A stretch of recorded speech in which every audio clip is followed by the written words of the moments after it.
Hello friends, कैसे हो आप लोग? सब बढ़िया एकदम। आज जो टॉपिक है, कई सारे स्टूडेंट्स ने रिक्वेस्ट करी कि सर जो एग्जाम पैटर्न आ रहा है एमसीक्यू बेस्ड, उससे रिलेटेड कुछ इन्फॉर्मेशन दो। किस तरीके का पेपर आएगा, किस तरीके के क्वेश्चंस क्वेश्चंस कितने पूछे जाएंगे और क्या चॉइस होगी। तो on the basis of that information मैंने ये एक स्लाइड बनाई है, छोटी सी वीडियो, जिसको मैं चाहूंगा कि आप देखें और अपडेट हो जाएं और उसके अकॉर्डिंगली आप अपनी स्ट्रेटेजी बनाएं कि कितने कितने टाइम में आपको चीजें कवर अप करनी है। राइट। चैनल में नए हो तो सबसे पहले सब्सक्राइब करो, लाइक करो, शेयर करो और हाँ, बेल आइकन दबाना मत भूलना। चलो स्टार्ट करते हैं बेटा। सीबीएसई ने बोर्ड एग्जाम पैटर्न कैसा रखा इस बार, just because of last year जो पेंडेमिक चल रहा था और अभी भी चल रहा है, उसकी वजह से बोर्ड के पैटर्न को ही चेंज कर दिया। 50% अभी लेंगे नवंबर में एग्जाम एंड 50% मार्च में होगा। तो 50% बोले तो हाफ पोर्शन अभी और हाफ पोर्शन बाद में। राइट। 50% में नवंबर और फिर मार्च। जो नवंबर में एग्जाम होने वाला है वो आपका एग्जाम होगा मल्टीपल चॉइस क्वेश्चन, सभी सब्जेक्ट्स के। ऐसा नहीं है कि मैं अकाउंट्स की क्लास ले रहा हूं तो अकाउंट्स का, सभी सब्जेक्ट्स का। मार्च में आपका जो पेपर होगा वो सब्जेक्टिव बेस्ड होगा, जिसपे आपके बड़े क्वेश्चंस पूछे जाएंगे। You have to explain each and everything. Right. इसके बाद पेपर जो होगा मल्टीपल चॉइस क्वेश्चन का। जब हम बात करते हैं मल्टीपल चॉइस क्वेश्चन की, तो मल्टीपल चॉइस क्वेश्चन पे ध्यान रखना कि पेपर जो होने वाला है आपका कुछ इस तरीके से होगा कि मल्टीपल चॉइस क्वेश्चंस में 3 पार्ट्स में डिवाइड कर दिया गया है अकाउंट्स के पेपर को। Part 1, part 2 and part 3। Part 1 जो है, पार्ट 1 में आपका पूछा जाएगा syllabus accounting for partnership firm and company accounts. Partnership firm वो भी कंप्लीट नहीं है, आपकी फंडामेंटल है, वैल्यूएशन का कुछ थोड़ा सा पार्ट है, प्लस साथ में एडमिशन ऑफ पार्टनरशिप और चेंज इन पीएसआर। पार्ट 2 में जो आपका पूछा जा रहा है that is issue of shares, company account से रिलेटेड, जिसपे आप एनालिसिस ऑफ फाइनेंशियल स्टेटमेंट पढ़ेंगे। ठीक है। कंपनी अकाउंट में वो भी 2 चैप्टर पूछे जाएंगे आपके। कौन कौन से? एक पूछा जाएगा बैलेंस शीट्स में क्या क्या आइटम्स आते हैं, एंड जो दूसरा पूछा जाएगा that will be accounting ratios. Right. तो पार्ट 1 हमारे लिए इजी हो गया, जिस पर पार्टनरशिप फर्म और कंपनी अकाउंट्स पढ़ेंगे, इश्यू ऑफ शेयर।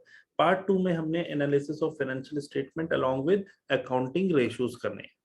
पार्ट 3 जो है बेटा, वो उन लोगों के लिए है जो पार्ट बी नहीं ऑप्ट करते, मतलब कंप्यूटराइज्ड बेसिस पे कंप्यूटराइज अकाउंटिंग। कंप्यूटराइज अकाउंटिंग में उनके 2 चैप्टर्स पूछे जाएंगे जो उनके सिलेबस का पार्ट।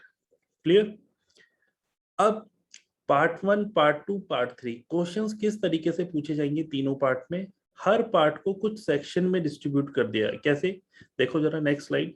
मल्टीपल चॉइस क्वेश्चंस में आपके 3 पार्ट होंगे, जिसमें से पहले वाले पार्ट को 3 सेक्शंस में डिवाइड कर दिया। Section 1, section 2, section 3। That mean section A, section B and section C.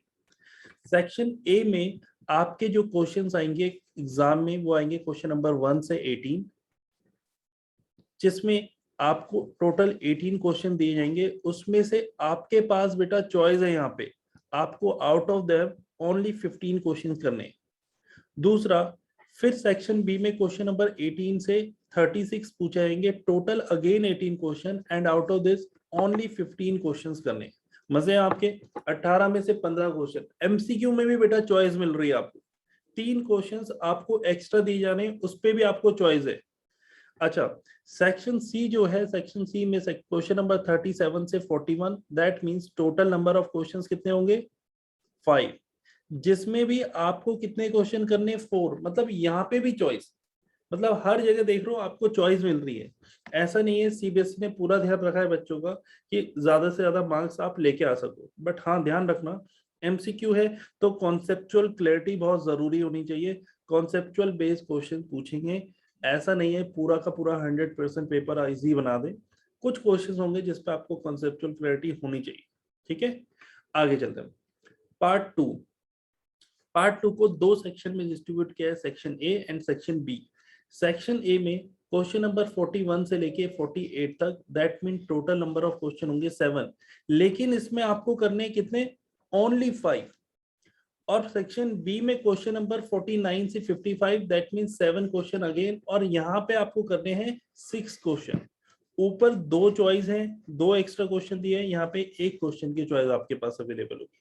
But हाँ, जो बच्चे पार्ट बी नहीं दे रहे, पार्ट सेकंड नहीं दे रहे, पार्ट 3 ऑप्ट करके बैठते हैं, उनके लिए भी 2 सेक्शन है, सेक्शन 1 और सेक्शन 2, मतलब सेक्शन ए और सेक्शन बी। इस पे क्वेश्चन नंबर 56 से 62 कितने क्वेश्चन, 7 क्वेश्चन, जिसमें से उन्हें फिर अगेन 5 क्वेश्चंस करने हैं, और क्वेश्चन नंबर 63 से 69 क्वेश्चन, जिस पे अगेन 7 क्वेश्चन है, बट करने कितने हैं, 6 क्वेश्चन।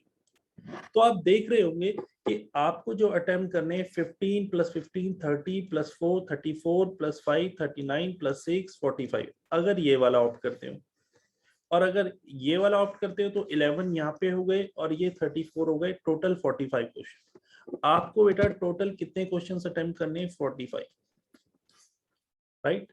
और क्वेश्चन में आपको बता रखा है कि every question belong to a same category, मतलब सेम मार्क्स के, ऐसा नहीं है कोई ज्यादा मार्क्स का होगा और कोई कम मार्क्स का होगा।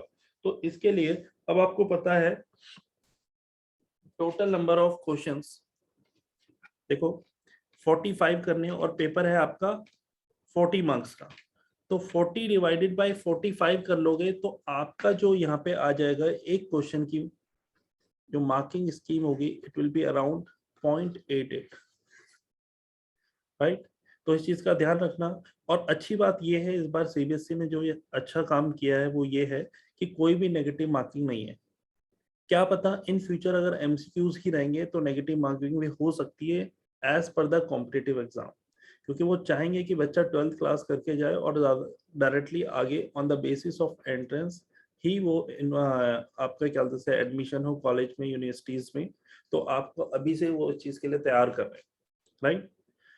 अब जो मेन चीज है वो ये है कि अगर आप लोग बेटा क्वेश्चन देते हो, एग्जाम देते हो, और आपको लगता है शुरू के सेक्शन ए के तो आपको सारे पार्ट आते हैं, लेकिन सेक्शन बी में कुछ ही पार्ट आते हैं, तो आपने क्या किया, सेक्शन ए के पूरे 18 क्वेश्चन अटेम्प्ट कर लिए और सेक्शन बी के कम करे, राइट।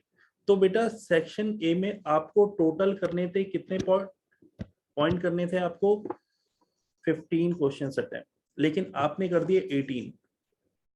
अब हुआ ये, सीबीएसई चेक करेगा जो स्टार्टिंग के 15 क्वेश्चन आपके हैं, अगर वो आपने ठीक किए हैं तो उसके बेसिस पे नंबर देगा, उनमें से कोई गलत हो गए, उन्हीं में से कोई 3 क्वेश्चन गलत करे हुए सपोज, तो आपको मिले कितने, 15 में से 12 मार्क्स।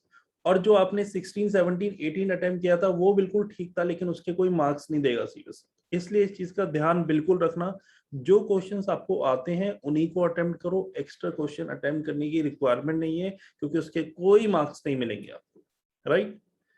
चलो, ये थी वीडियो आपकी एमसीक्यू एग्जाम पैटर्न्स के रिगार्डिंग। तो आपको अपनी स्ट्रेटेजी इसी तरीके से बनानी है कि आपको एक क्वेश्चन में कितना टाइम देना है।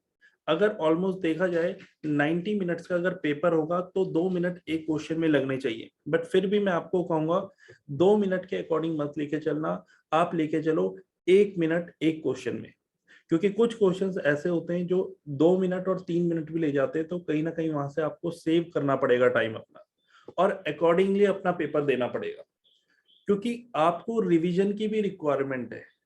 ध्यान रखना, लास्ट में अपने जो ऑप्शंस आएंगे उनको टिक करके लास्ट में सबमिट करना। पहले आप क्वेश्चन पेपर में पढ़ो, पेंसिल से हल्का हल्का उस पर टिक करो, उसके बाद जब कॉन्फिडेंस हो जाओ, टाइम अवेलेबल हो, उसके बाद फिर आप सारी चीजें आप वहां पे सबमिट करो उसको मेंशन करके, ठीक है। आई होप ये वाली वीडियो आपको अच्छी लगी होगी रिलेटेड टू एमसीक्यू। अब यही इस वीडियो को एंड करता हूं, लेकिन आप चैनल को शेयर करना और सब्सक्राइब करना और लाइक करना बिल्कुल मत भूलना, और साथ में बेल आइकन को जरूर प्रेस करना, ठीक है। Thank you so much.